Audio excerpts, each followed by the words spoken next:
there's a particular location on this girder that desires a little bit more attention,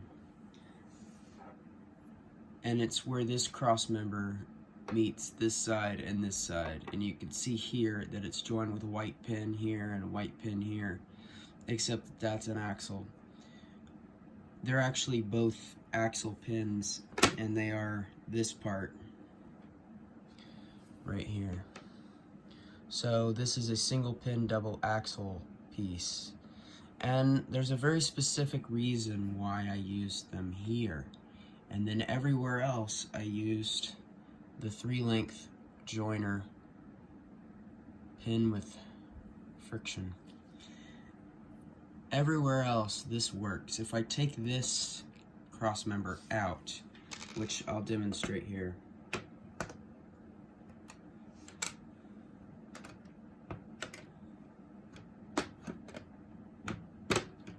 okay.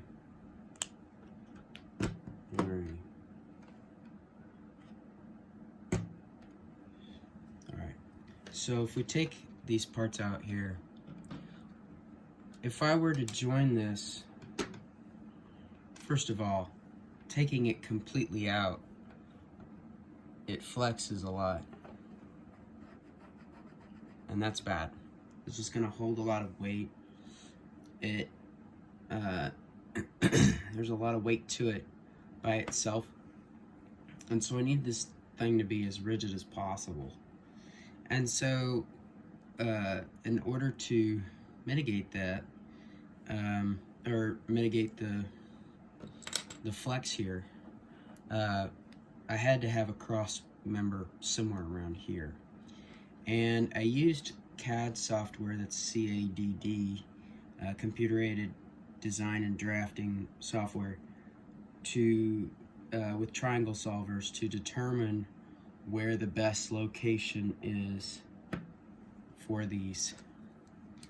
And I determined that it's here and here. And the reason for using the single pin with double axle piece is because axles have a smaller cross section than do pins. These are less forgiving as far as the tolerance when I push and pull this way.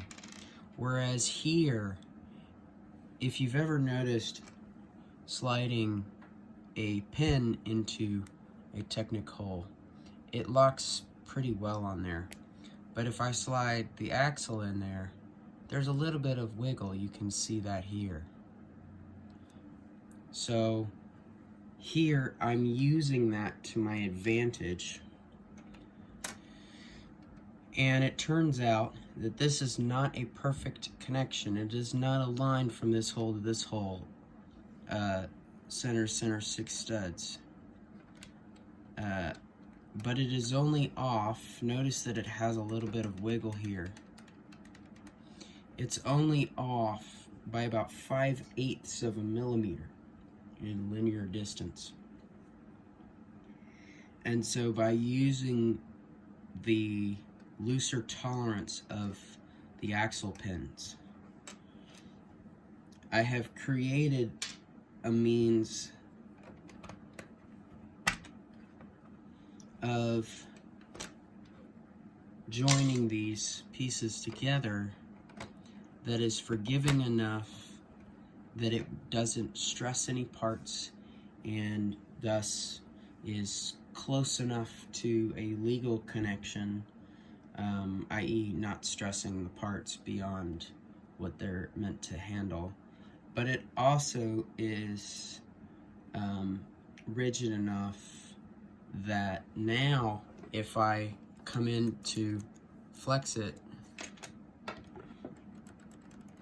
there's a little bit of give, but there's not much. I really have to force it to move it. Now if I were to hold it here and then my hand being at the top here, try to bend it, it's not going to go anywhere. So that is a good sturdy connection.